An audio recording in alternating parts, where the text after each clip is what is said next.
It's the story of Pastora Mira Garcia. She's from Colombia. And her father was murdered when she was just a little girl. The drug cartels, which finally are now being addressed. But her father was murdered, as I said, when she was just a little girl. Then when she was 18, she married and she had a child. But when her daughter was only 2 months old, her husband was killed, was murdered. Years later, she had a 22-year-old daughter, another 22-year-old daughter, that same girl, I'm sorry. So that same daughter, because her husband was killed when the daughter was only 2 months.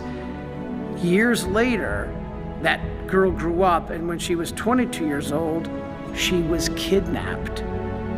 And during 9 months of captivity, this mother never ceased to pray, to trust God, search for her daughter, but she eventually learned that her daughter had been killed. So I think of what this woman's gone through. When she was young, a little girl, her father's killed. Then she gets married, has a little baby, and her husband is killed. Then this baby grows up to be a 22-year-old young lady, and she's kidnapped, and she is killed. Pastora then sought to find the remains of her daughter. And when she was searching, she found several other bodies that were murdered. This is how these drug cartels are. I mean, it just, for us to be against trying to eliminate these cartels is not justice.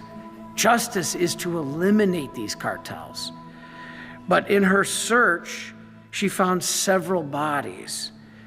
And horrifying as it was, this gave her some peace, some closure, helping other mothers find the remains of their children that they just didn't know what happened to them.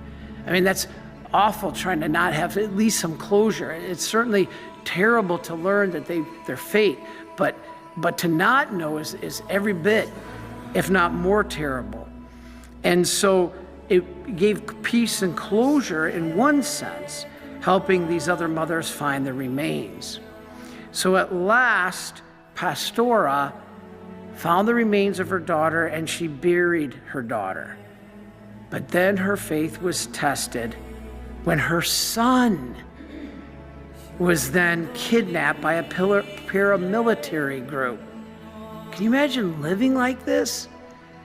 So then her son was kidnapped. And after weeks of suffering unimaginable tortures, her son's body was found. Pastora said that despite her pain, the only thing that kept her going was her faith in God. Not understanding it, but trusting. So a few days after the burial of her son, Pastora found a man who was badly hurt, still alive, lying on the side of the road, near the same place where her son had been found dead. So without hesitation, she took this man home and started to care for him. She tended his wounds. And when he was there and she was dressing his wounds, she was caring for the stranger. This man looked up and saw a picture of her dead son on the wall and said, "Do you know this man? We killed him last week." Pastora said she felt her world collapse. But she kept asking the Blessed Virgin to cover her ears to the words of this man and not let her heart be filled with hate. Pastora begged Mary to help her forgive because the hatred was coming out. So she begged Mary to help her forgive those who killed her son. And so Pastora, with love and dedication, continued to care for the murderer of her child.